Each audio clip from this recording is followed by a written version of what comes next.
2, Billings police continue to investigate the homicide of a 58-year-old man. We'll have the details on what we know. Plus, flames destroy a house in Carbon County, sending firefighters from 4 different cities into action. We'll have the details. And a sculpture of significance. Watching kids walk around it, see their skin change color, lay down underneath it. I want their parents to take pictures, have Henry smile. He talks about it constantly. A Wyoming father inspired by his son, now giving back to the community through this massive piece of art. The MTN 430 News starts right now. Good evening, everyone. Thanks for joining us on this Wednesday. I'm Andrea Lutz. Tonight, the latest on a homicide investigation underway in the death of a 58-year-old man found shot to death in his pickup on Monday night. Well, police say 58-year-old Randall Livingston of Billings was found dead with a gunshot wound in his vehicle in the middle of 15th Street West. The crime shut down multiple city blocks for several hours. As of now, no arrests are made, but police don't believe there is a threat to the public. A home was completely destroyed by fire in Carbon County. Take a look at some of these photos. Officials say 4 separate fire agencies responded to this fire in the East Rosebud Canyon. Unfortunately, by the time responders arrived at the house, it was already fully involved. The flames did spark a wildfire on the surrounding hillside, but that was quickly extinguished by firefighters. No one was at the home at the time of the fire, and no one was injured. The abortion debate is once again before the Supreme Court. This time, justices hearing arguments over whether doctors should provide abortions in medical emergencies, even in states with near total bans. Natalie Brand has the story. Demonstrators held a die-in to raise awareness about abortion rights as both sides of the debate once again squared off outside the U.S. Supreme Court. Abortion is oppression! Inside, justices heard arguments about whether Idaho's near-total abortion ban conflicts with a federal health care law. The Biden administration argues that law requires hospitals accepting Medicare to provide stabilizing care to patients experiencing medical emergencies, which could include abortion, even if in conflict with state law. Liberal Justice Elena Kagan sharply questioned whether banning emergency abortions puts women's health at risk. Within these rare cases, there's a significant number where the woman is, her life is not in peril, but she's going to lose her reproductive organs. She's going to lose the ability to have children in the future, unless an abortion takes place. But conservative Justice Samuel Alito appeared skeptical. How can you impose restrictions on what Idaho can criminalize simply because hospitals in Idaho have chosen to participate in Medicare? The case before the justices involves Idaho, but the court's ruling could have implications for more than a dozen states that have adopted near-total bans on abortion. This is about the Biden administration and the federal government trying to find ways to invalidate particularly restrictive state laws in the wake of the Dobbs decision that overturned Roe v. Wade. The case marks the first time the justices are considering the implications of a state ban since overturning the nationwide right to abortion in 2022. A ruling is expected by the end of June. Natalie Brand, CBS News, Washington.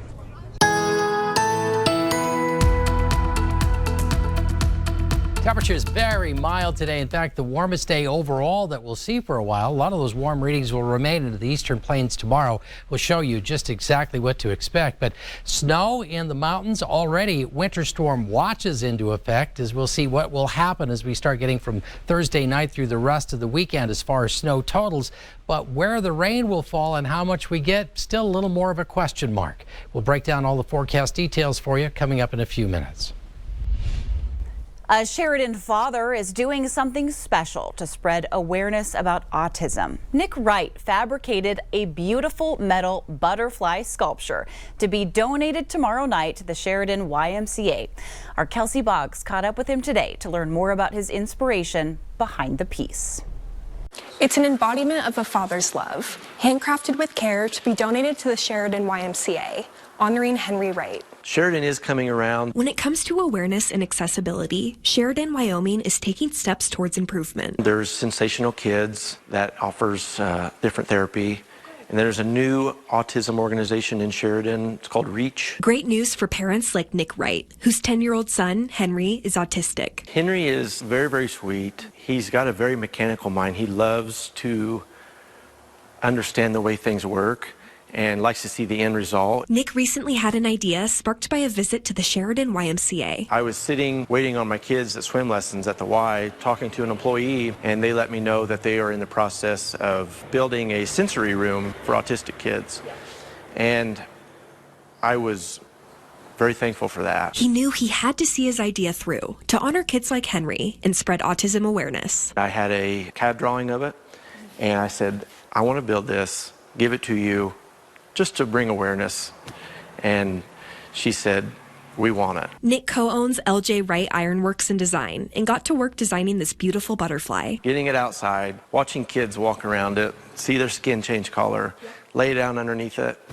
I want their parents to take pictures, have Henry smile. He talks about it constantly. I know we're going to have to drive by it every day to check on it. He said others jumped in to help with the project, with Imperial Powder Coating and Total Concrete donating 100% of their labor and materials. I could not wait to get this back from Powder Coating and put it together. It's just a community coming together, realizing that it's an important message. Means a lot. Henry and his brothers assisted their dad with the project during their spring break. This plaque was the final finishing detail, quoting Henry with one of his favorite sayings, "I got this." I've had lots of customers come in crying when they left about how it's touched them. Now that it's complete, a special dedication ceremony will take place on Thursday at 5:30 p.m. at the Y. Nick is eager to see the project finally come to fruition. I hope this is a symbol for many years to come, and I think everybody, after they read the plaque, could take something away from it. It's not specific to autism, really. Yeah. So it's very powerful. In Sheridan, Kelsey Boggs, MTN News. It's a sign summer is near. Online reservations are now open for 3 popular campgrounds in the Seeley Lake area.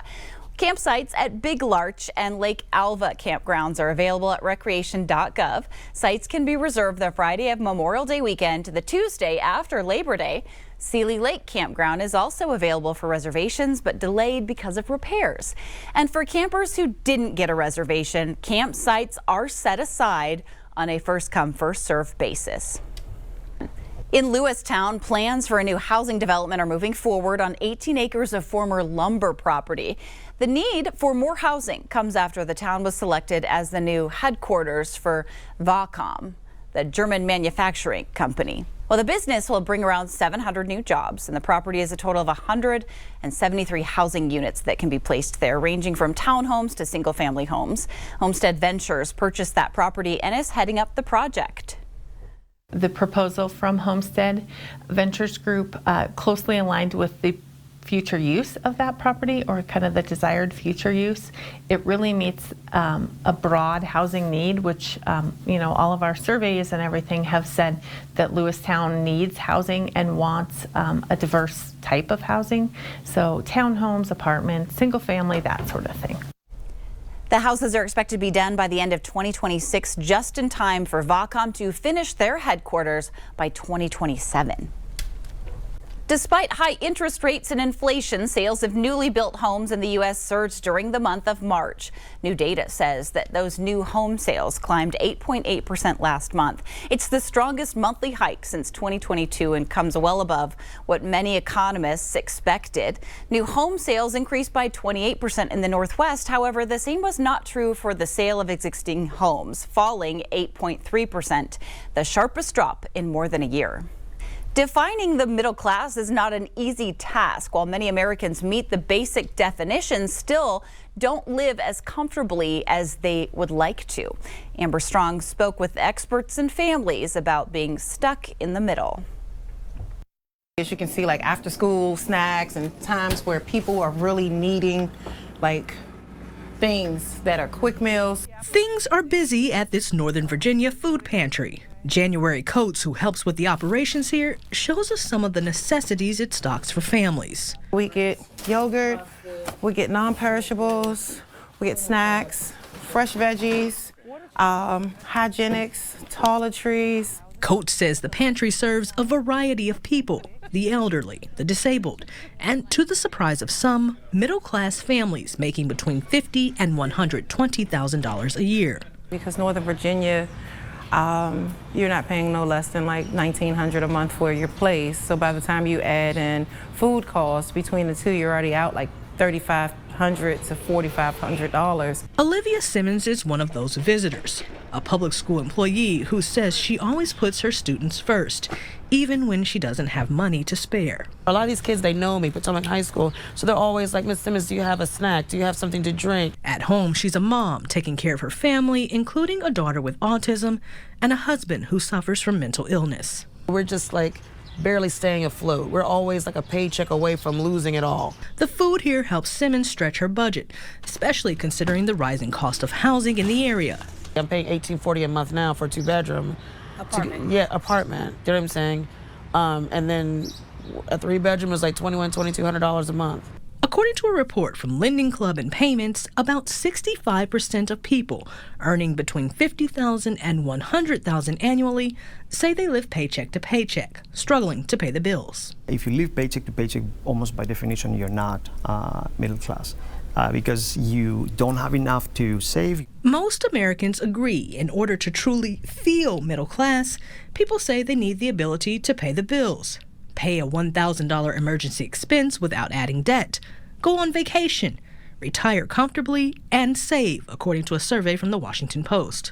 Iana Spiridopoulos, an assistant professor of finance at American University, says the ability to do all those things goes beyond the basic definition of middle class, which is making 2/3 of the national median household income. It varies by family size, where you live, debt, and job security. When automation comes, and some of those jobs are getting replaced by machines, puts them in a position where they don't have that security, so they lose their jobs, and combined with any form of debt that you may have, that's gonna, of course, put you in a very difficult position. And while inflation has cooled, housing and food prices remain higher than before the pandemic, leaving some middle-class households stuck in the middle, making too little to keep up with cost and too much for government assistance programs. I think that we need to have more policies to help make the housing market lower for people like us. In the meantime, Simmons says she's still hopeful about the future.